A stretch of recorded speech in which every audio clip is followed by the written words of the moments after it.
here from Washington, D.C. Thank you, honey. I'm here from Washington, D.C. because I could not sleep. Thank you. I could not rest. I feel you. I could not be satisfied that another young black man has been killed by police. Yes.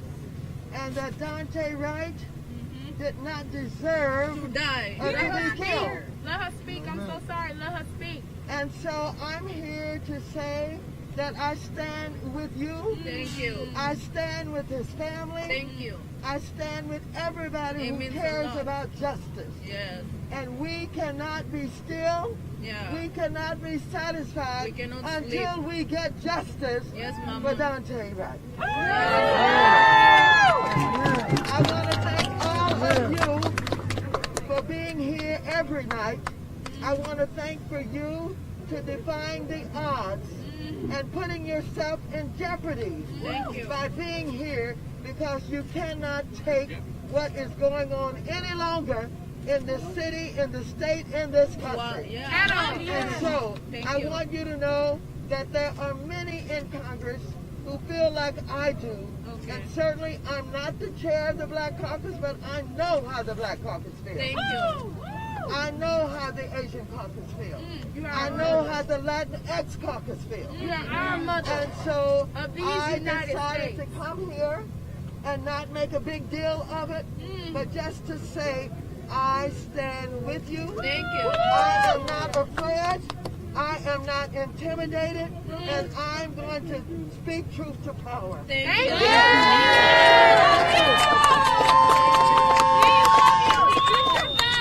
so I want you to know that we all need to sustain this movement. Yes. We cannot stop. Right. Or we cannot hesitate. But we must say every day and every hour that we are going to persist, that this country recognizes what is going on. Yes. It is not only unjust and unfair, it is outright racist. It is. We are finding and seeing what is going on with our young people, with our young black people, with our unarmed people, with those who are losing their lives because of police who do not care about life. And I want you to know that I posted on Twitter and all of my platforms a look at what a police Glock looks like and a taser. Yes, ma'am. And we all know. I don't care if the police person, the woman, resigned. I don't care if she lied. Yes, ma'am. Yes, They always lie. And we're not going to take it. No we're more. not going to accept it. We're gonna burn it down. We're going to make sure that we do everything that we can to say that we're going to stand for justice. We're going to fight for justice. Thank you all very much.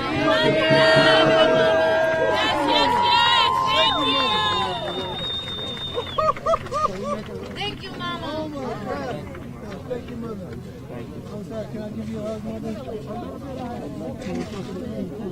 Black Lives! Black Lives! Black Lives! Black Lives! That was Maxine Waters you just heard from. Oh my gosh, no way.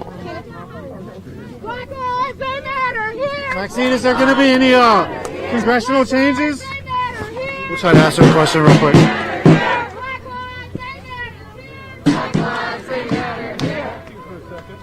What would you like to see happen this week here? I mean, this has really been Well, this is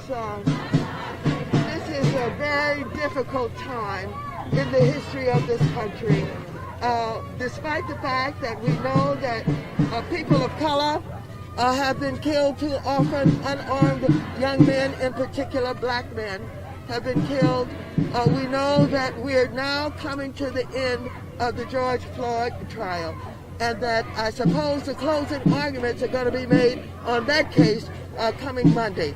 And we're really just almost at the beginning of what is happening with our young man, Dante Wright, who was killed, and that we have to persist in calling for justice. we have to let people know that we're not going to be satisfied unless we get justice in these cases. And so I just could not sleep. I could not rest.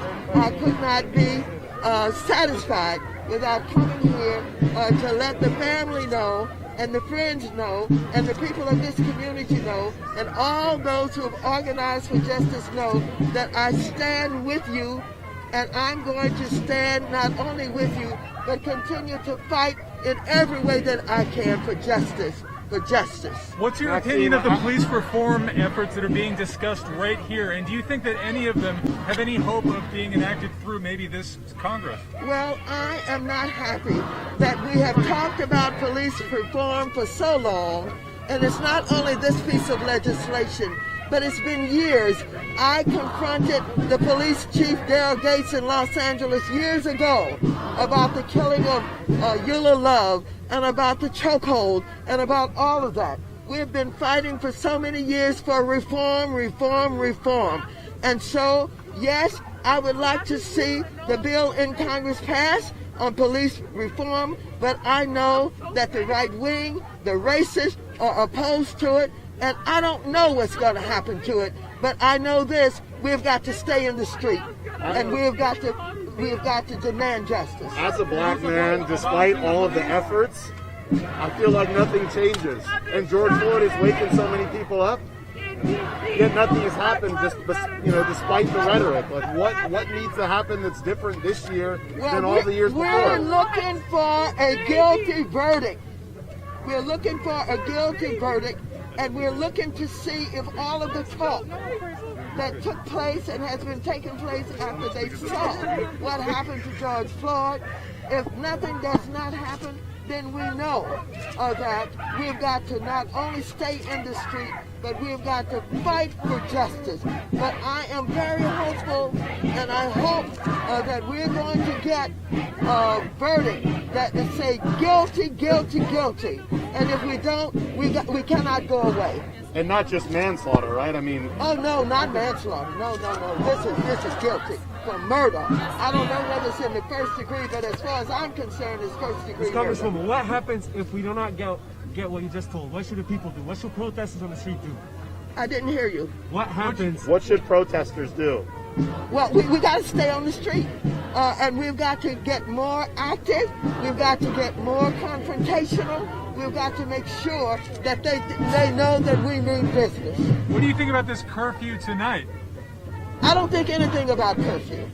I don't know what curfew means. Curfew means that I want you all to stop talking. I want you to stop meeting. I want you to stop gathering. I don't agree with that. Are you going to stay out here? Oh, no, I'm not going to stay out here. I came here from Washington just to be here to make sure that I let my voice be heard among all of those who have been putting so much time on the street. And so I'm hopeful that the protest will continue. Thank you. Where does police accountability come from? Well, I want to tell you that the mayors and the city council people, commissioners all over this country have got to rein in the police. They have their budgets. They give them overtime pay. They make sure that they have terrific benefits. They can cut all of that out. And so it is up to the local city council members, the police chief, not the police chiefs, because the police chiefs are mostly intimidated by the police unions. And so it is the elected officials who've got to rein in the police. Congresswoman, do you support getting rid of the police, completely abolishing it? A lot of people want to abolish the police as a solution. Well, you've got to make sense out of it. And what you've got to say is, we've got to rethink of what policing is.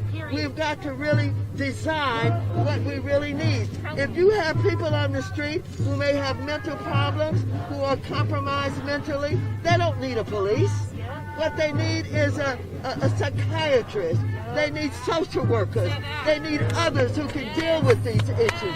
And so we've got to reimagine what policing is all about. Right now, it doesn't work. What's your message to young black people in this community that live and grow up here in Brooklyn Park and Brooklyn Center? Well, my message to young black people is this, that we know that there is a lot of unfairness in the system. We know that oftentimes young black people are stopped, they are searched, they are not treated fairly, and they stand to lose their lives. And they've got to know that there are people who understand this and who will stand with them and who will fight for them, who love them, and who tell them we're not going to stop until we get justice in this country. Thank you, Maxine. Thank you, Maxine. Congresswoman Maxine Waters. She's urging the protesters to stay out here, defy the curfew, and be more confrontational to try to change things here in America.